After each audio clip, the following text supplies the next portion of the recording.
అందరికీ నమస్కారం.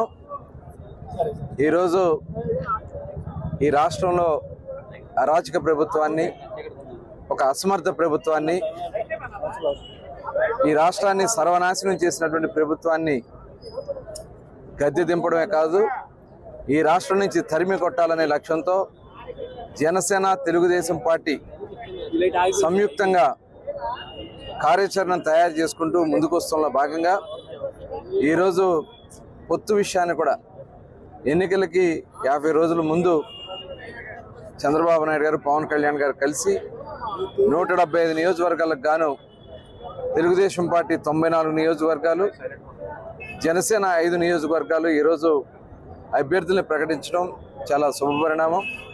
ఈ అభ్యర్థులు కూడా పూర్తిగా ప్రజలు కోరుకున్నటువంటి అభ్యర్థిత్వాన్నే ఆయన ఎంపిక చేయడం జరిగింది.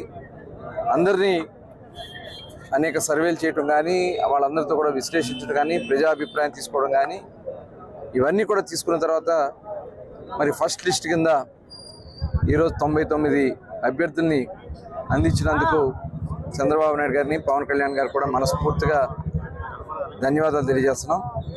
అదేవిధంగా పవన్ కళ్యాణ్ గారు కూడా పొత్తులో భాగంగా 24 స్థానాల్లో జనసేన పోటీ చేస్తుందని కూడా ఆయన చాలా పొత్తు ధర్మం కింద ఈ రాష్ట్రం కోసం మేము కూడా తెలుగుదేశంతో పాటు కలిసి 24 స్థానాల్లో పోటీ చేస్తామని చెప్పి ఆయన కూడా ప్రకటించడం అనేది ఇది చాలా శుభపరిణామం.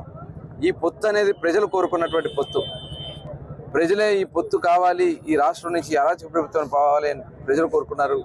దానికి తగిన విధంగా ఈరోజు అన్ని సామాజిక వర్గాలని కూడా అందులో భాగస్వామ్యం చేస్తూ అక్కడ ఉన్నటువంటి అభ్యర్థుల్ని ఫస్ట్ లిస్ట్ కింద ఇచ్చి మిగతాయి కూడా త్వరలోనే ప్రకటిస్తానని కూడా చెప్పడం అనేది ఇది 50 రోజుల ముందుగా ఫస్ట్ టైం చంద్రబాబు నాయుడు గారు ప్రకటించడం జరుగుతుంది.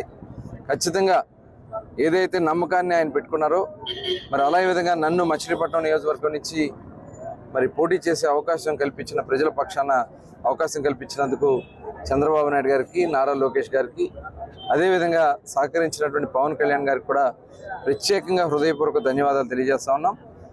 ఏదైతే వాళ్ళు మా మీద పెట్టినటువంటి నమ్మకాన్ని వమ్ము చేయకుండా ఇవాళ మరి నియోజకవర్గంలో ఉన్నటువంటి ప్రతి ఒక్క తెలుగుదేశం పార్టీ నాయకుడు, కార్యకర్తలు కాదు, ప్రజలు కూడా మరి పెద్ద ఎత్తున బ్రహ్మరథం పడుతూ నియోజకవర్గం ఎంట్రీ దగ్గర నుంచి మరి ఊరేగింపుగా తీసుకొచ్చి మరి ఇప్పుడే అన్నగారి విగ్రహానికి దండేసుకోవడం అనేది చాలా మరి ఆనందం, బాధ్యత. ఈ ఎన్నికల్లో అద్భుతమైనటువంటి గెలుపుతో చంద్రబాబు నాయుడు గారికి గిఫ్ట్ ఇవ్వాలనే ఆలోచనతో ఉన్నాం. ఎందుకంటే గతంలో నేను ఇక్కడ ఎమ్మెల్యేగా పనిచేశాను, అలాగే మంత్రిగా కూడా ఆ రోజు నాకు అవకాశం వచ్చింది. వచ్చిన అవకాశాన్ని నియోజకవర్గ అభివృద్ధి విషయంలో దాదాపు 2000 కోట్ల రూపాయల పైన నిధులు ఖర్చు పెట్టించడం జరిగింది.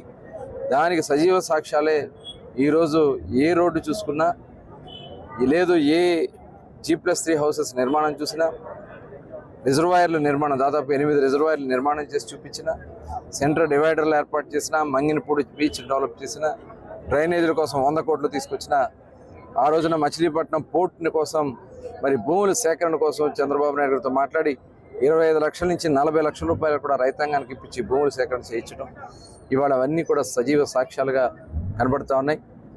మరి ఇక్కడ 3 సార్లు ఎమ్మెల్యేగా గెలిచినటువంటి వ్యక్తి మరి పేరు నాని గారు ఎక్కడా కూడా అభివృద్ధి కార్యక్రమాలను కూడా ఏమీ లేకుండా చేసి మచిలీపట్నంలో ఎవరన్నా వచ్చి ఏదైనా చేయాలన్నా కూడా భయపడే విధంగా భయభ్రాంతులు సృష్టించి అక్రమ దోపిడీలు చేసి ఇవాళ 3 సార్లు ఎమ్మెల్యే అయినా 2.5 సంవత్సరాల మంత్రిగా పనిచేసిన ఏది కూడా చెప్పుకుంటారు కూడా లేనటువంటి మరి అటువంటి వ్యక్తి ఇవాళ మరి పోటీ నుంచి తప్పుకోవడమే కాకుండా ఇవాళ ప్రజలకు చెప్పడానికి ఏమీ లేదని భయంతో తప్పుకుని ఇవాళ కుమారుడిని మరి ప్రమోట్ చేసుకోవాలని ఇవాళ అభ్యర్థిగా పెట్టడం జరిగింది. ఖచ్చితంగా ప్రజల్ని చైతన్యపరుస్తాం, ప్రతి ఇంటికి వెళ్తాం. జనసేన, తెలుగుదేశం పార్టీ పొత్తు విషయాన్ని కూడా ప్రజలకు వివరిస్తాం. ఈ రాష్ట్రాన్ని ఎలా కాపాడుకోవాలో ప్రతి ఒక్కరికి కూడా చైతన్యం తీసుకొచ్చి